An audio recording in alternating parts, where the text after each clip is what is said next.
Baik, selamat siang Bapak dosen dan teman-teman. Perkenalkan, nama saya Udria Sinti Ciamnifu, NIM 2003030030 kelas A Prodi Sosiologi semester 3. Di sini saya akan mereview buku ketiga Teori Sosiologi Modern, Fungsi dari Konflik Sosial. Yang pertama, pendahuluan. Amerika Sociologist Society memiliki konflik sosial sebagai utamanya. Topik diskusi koran pusat dibacakan oleh Social Darwin's Thomas. Kata Carver, mungkin ada banyak kasus yang dimana ada keselarasan, kepentingan yang lengkap, tetapi ini tidak sendiri tentang mereka. Carver merasa bahwa hanya dimana ketidakharmonisan dan antagonisme terjadi, seseorang dapat berbicara sama sekali. Moral dan masalah ilmiah adalah penting bahwa dalam diskusi berikutnya di mana sosiologi paling terkemuka saat itu. Rosa Ward Hayes antara lain, hampir tidak ada yang mempertanyakan pentingnya dalam Carver. Telah ditugaskan untuk mempelajari konflik, keberatan terkait dengan interpretasi ekonomi yang kaku pada pertemuan tahunan ke-26 Amerika Sociology Society pada tahun 1930. Konflik sosial kembali menjadi topik utama diskusi. Saat itu, Howard menyatakan kepresidenan alamat mengutip sosiologi lain. Konflik sosial secara sosiologi adalah bidang yang belum dijelajahi sosiologi konflik yang belum ditulis, tetapi sesi itu sendiri tidak banyak membantu mengisi kekosongan dan proses memberikan kesan yang berbeda, bahwa penelitian konflik sosial tidak lagi dianggap sebagai perhatian utama oleh para anggota perhimpunan. Yang berikut fungsi dan fungsi konflik sosial. Piorir awal seperti Small, Park, dan Ross hanya sedikit kemajuan yang telah dibuat. Sosiologi Amerika dalam beberapa tahun terakhir telah membuat konten meninggalkan studi ilmiah konflik, di mana Simmel meninggalkannya, bahkan pemeriksaan sepintas terhadap karya kontemporer dari sosiologi Amerika dengan jelas menunjukkan bahwa konflik telah diabaikan. Memang sebagai bidang investigasi ini milik kita perdebatan, meskipun kami di sini tidak dapat membuktikan sepenuhnya bahwa pengabaian konflik ini setidaknya merupakan hasil dari perubahan yang telah terjadi dan penonton.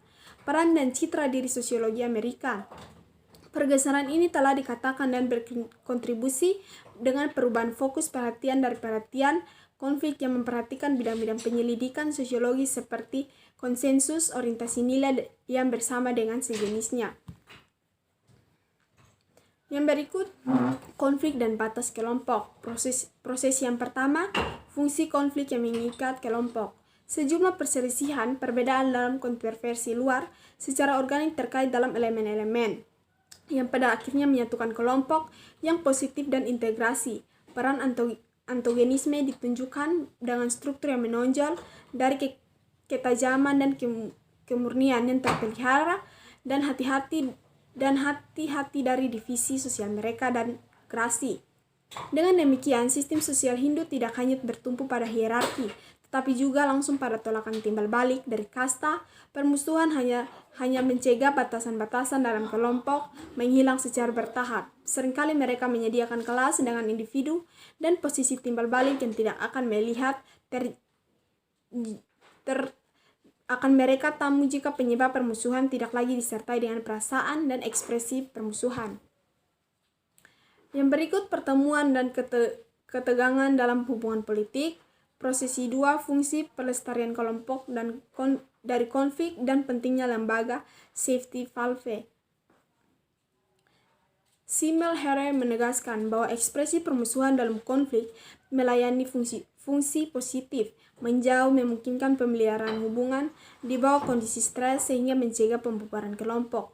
Melalui penerikan peserta yang bermusuhan, konflik dengan demikian dilihat sebagai melakukan fungsi pemilihan kelompok. Sejak itu mengatur sistem hubungan, membersihkan udara yaitu menghilangkan akumulasi, diblokir dan menolak keras permusuhan. Disposisi membiarkan ekspresi perilaku bebas mereka. Simmel mengemakan ekspresi King John begitu busuk. Langit cerah bukan tanpa badai. Pada pandangan pertama, tampaknya Simmel bertentangan dengan miliknya. Kecenderungan umumnya hanya mempertimbangkan efek konflik pada satu bagian yang merugikan tanpa mempertimbangkan respon timbal balik. Tetapi sebenarnya pemeriksaannya tentang fungsi melepaskan konflik untuk memungkinkan pemeliharaan hubungan, yaitu dengan pola interaktif.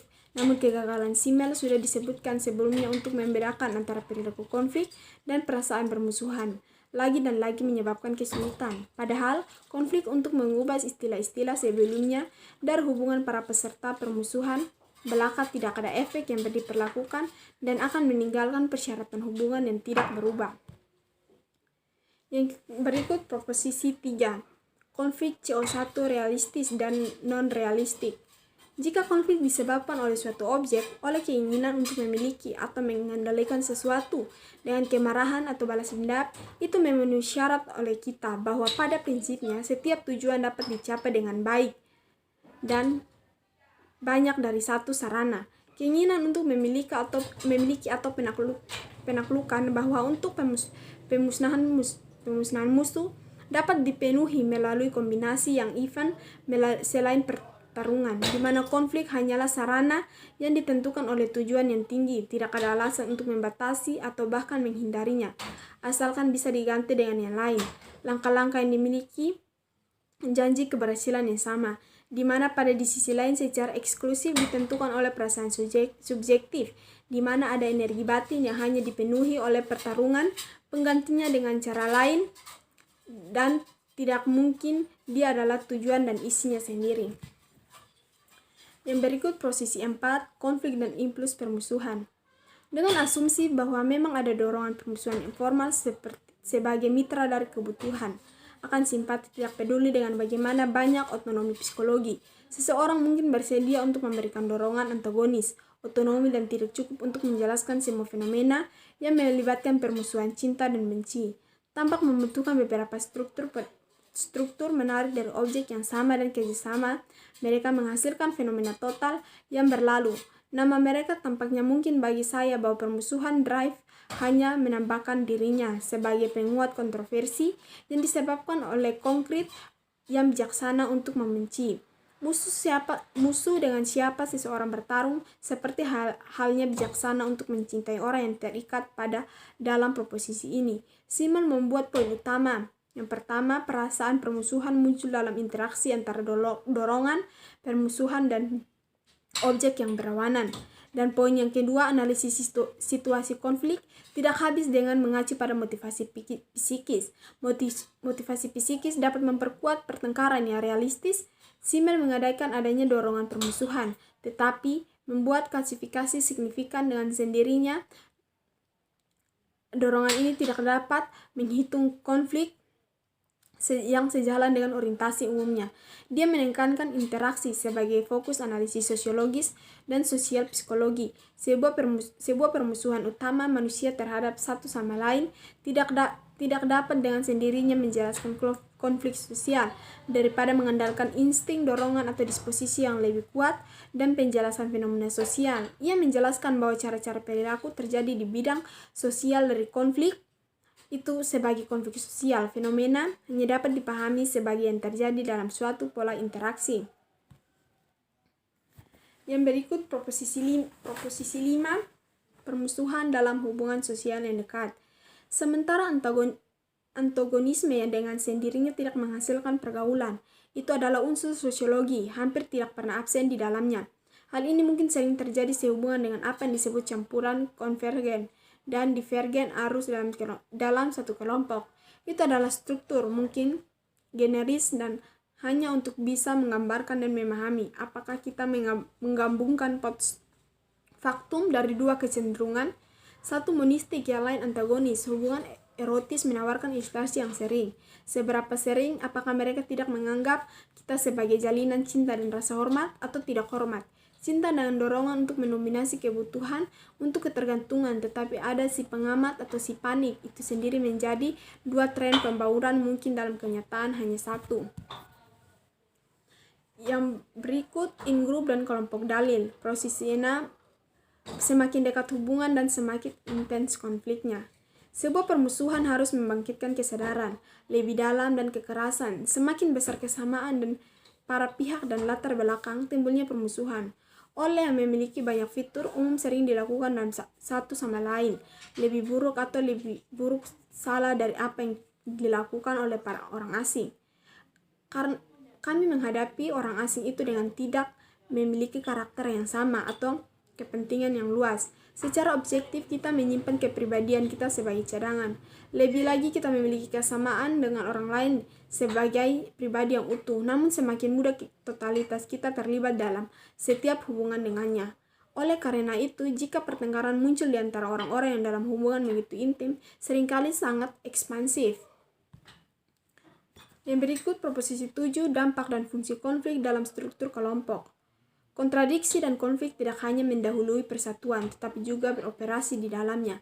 Setiap keberadaannya mungkin tidak ada unit sosial di dalam arus konvergen dan divergen. Di antara para anggota tidak terjalin secara terpisahkan. Konflik dirancang untuk menyelesaikan dualisme yang berbeda. Ini adalah cara mencapai semacam kesatuan. Kira-kira sejajar dan fakta bahwa itu gejala penyakit yang paling ganas, mewakili upaya organisme dan membebaskan diri dari gangguan dan kerusakan yang disebabkan oleh konflik itu sendiri, menyelesaikan ketegangan antara kontras.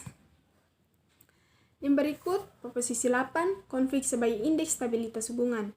Ini sama sekali bukan tanda kasih sayang yang paling tulus dan mendalam untuk tidak pernah menyerah.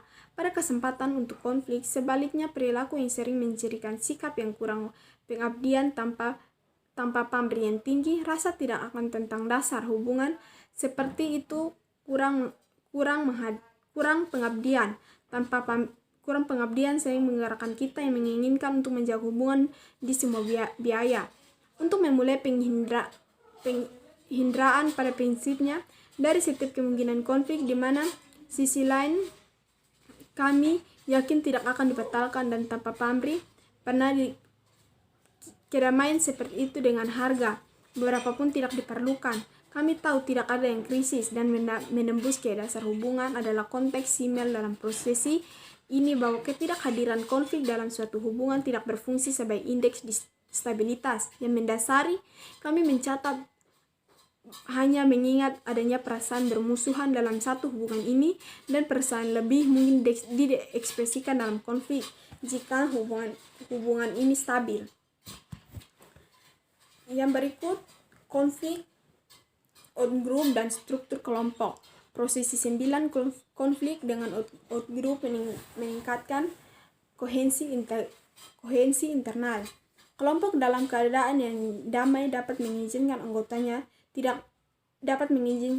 bermusuhan di dalamnya untuk hidup bersama dalam situasi yang tidak pasti karena masing-masing menempuh jalannya sendiri dan dapat menghindari tabrakan. Keadaan konflik bagaimanapun menarik keanggotaan begitu erat dan bersama-sama dengan menundukkan mereka pada dorongan yang seragam, sehingga mereka entah harus benar-benar cocok atau benar-benar menolak satu sama lain. Ini alasan mengapa perang dengan pihak luar terkadang merupakan kesempatan terakhir bagi semua negara yang dipenuhi dengan antagonisme batin untuk mengatasi antagonisme ini. Atau yang lain pasti putus terkonsentrasi di satu titik sehingga mereka dapat digunakan setiap saat ke segala arah yang diperlukan. Hubungan timbal balik yang terkenal antara orientasi hubungan informal ini, dasar perang membutuhkan